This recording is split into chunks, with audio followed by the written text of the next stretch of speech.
Magandang araw mga kababayan. Narito na naman tayo para sa pinakabagong update sa lagay ng panahon ngayong araw, October 21, 2024, Monday. Pumasok na sa Philippine Area of Responsibility ang bagyong si Christine na isa ng ganap na tropical depression. Alamin natin ang magiging galaw ng bagyong ito sa mga susunod na araw. Kung bago lang kayo dito sa channel, huwag kalimutang mag-subscribe para laging updated sa lagay ng panahon. Ngayong umaga, opisyal nang naging tropical depression ang bagyong Christine at ito ay huling nakita sa layong 1,050 kilometers silangan ng southeastern Luzon. Sa kasalukuyan, taglay nito ang lakas ng hangin na umaabot sa 55 kilometers per hour malapit sa gitna na may pagbugsong aabot ng 70 kilometers per hour at kumikilos pakanluran sa bilis na 30 kilometers per hour. Bagaman wala pang nagaganap na landfall, ang extension o trough ng bagyo ay nararamdaman na sa malaking bahagi ng bansa na magdudulot ng maulap na kalangitan at mga paminsan-minsang pag-ulan. Dahil dito, nakataas na ang Tropical Cyclone Wind Signal number 1 sa Catanduanes, Hilagang Silangan ng Northern Samar at Hilagang Silangan ng Eastern Samar, posibleng makaranas ng malalakas na hangin sa mga lugar na nasa ilalim ng Signal number 1, particular sa mga baybayin at kabundukan kung saan mas magiging matindi ang ihip ng hangin. Track at Intensity Outlook para kay Bagyong Christine.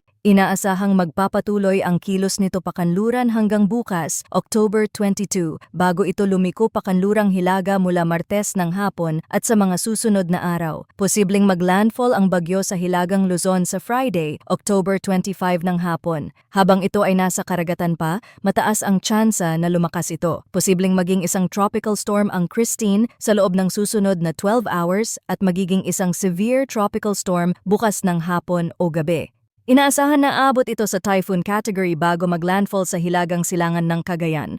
Magpapatuloy ang paglakas ng bagyo dahil sa mainit na temperatura ng dagat at mababang wind shear na makakatulong sa pagpapalakas nito. October 22. Bukas. Sa patuloy na paglapit ng bagyo, inaasahang makakaranas ng matinding pag-ulan, heavy to intense rains, ang Catanduanes, Camarines Norte at Camarines Sur. Moderate to heavy rains naman ang mararanasan sa Eastern Visayas, Quezon at natitirang bahagi ng Bicol Region. October 23, Wednesday. Asahan ang matinding pagulan sa Cagayan, Isabela, Aurora at Quezon. Moderate to heavy rains naman sa Camarines Norte, Camarines Sur, Catanduanes at iba pang bahagi ng Cagayan.